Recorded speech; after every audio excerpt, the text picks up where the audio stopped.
Somebody has to go polish the stars. They're looking a little bit dull. Somebody has to go polish the stars. For the eagles and starlings and gulls have all been complaining they're tarnished and worn. They say they want new ones we cannot afford. So please get your rags and your polishing jars. Somebody has to go polish the stars. Each time I see the upside down man standing in the water, I look at him and start to laugh. Although I shouldn't otter, for maybe in another world, another time, another town, maybe he is right side up and I am upside down. You have a magic carpet that will whiz you through the air, to Spain or Maine or Africa, if you just tell it where. So will you let it take you where you've never been before, or will you buy some drapes to match it and use it on your floor?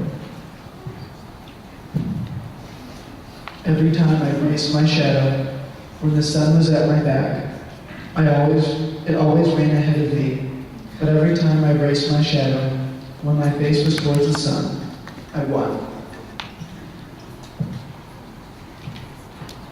This bridge will only take you halfway there, to those mysterious lands you want to see. Their gypsy camps and swirling air affairs, and moonlit woods where unicorns run free. So come and walk a while with me and share the twisting trails and wondrous worlds I've known. But this bridge will only take you halfway there. The last few steps, you'll have to take alone.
In your life when you finally get it, when in the midst of all your fears and insanity, you stop dead in your tracks, and somewhere the voice inside your head cries out, enough. Enough fighting and crying, or struggling to hold on. And like a child quieting out after a blind tantrum, your sobs begin to subside. You shudder once or twice, you blink back your tears, and through a mantle of wet lashes, you begin to look at the world from a new perspective. This is your awakening. You realize that it is time to stop hoping and waiting for something or someone to change or for happiness, safety and security to come galloping over the next horizon.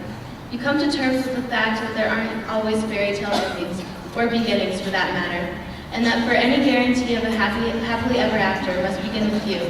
Then a sense of serenity is born of acceptance. So you begin making your way through the reality of today, rather than holding out for the promise of tomorrow. You realize that much of who you are and the way you navigate through life is, in great part, a result of all the social conditioning you've received over the course of a lifetime. Slowly you begin to open up to new worlds of different points of view, and you begin reassessing and redefining who you are and what you really believe in. And you give thanks for the simple things you've been blessed with. You begin to love and care for yourself. You learn that people don't always say what they mean or mean what they say, intentionally or unintentionally, and that not everyone will always come through, and interestingly enough, it's not always about you. So you stop lashing out and pointing fingers or looking to place blame for the things that were done to you or weren't done for you.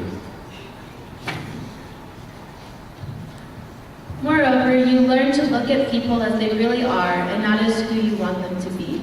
You learn that you will not be more beautiful, more intelligent, more lovable, or important because of the man on your arm or the child that bears your name. And you learn what it means to love. So you stop trying to control people, situations, and outcomes. You learn that alone does not mean lonely, and you begin to discover the joy of spending time with yourself and on yourself. Then you discover the greatest and most fulfilling love you will ever know. You begin to invest your time and energy to effect positive change. You take a personal inventory of all your strengths and weaknesses, and the areas you need to improve in order to move ahead. You set your goals and map out a plan of action to see the things through.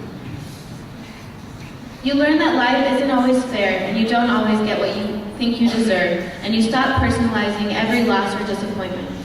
You learn to accept that sometimes bad things happen to good people, and that these things are not an act of God, but merely a random act of fate. And you stop looking for guarantees because you learn that the only thing you can really count on is the unexpected, and whatever happens, you'll learn to deal with it. And you learn that the only thing you must truly fear is the great robber baron of all time, fear itself. A word about the power of prayer.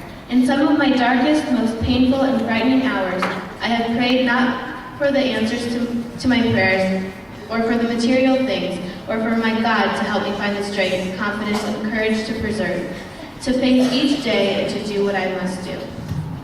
Remember this: you are an expression of the Almighty. The Spirit of God resides within you and moves through you. Open your heart, speak to that Spirit, and it will heal and empower you.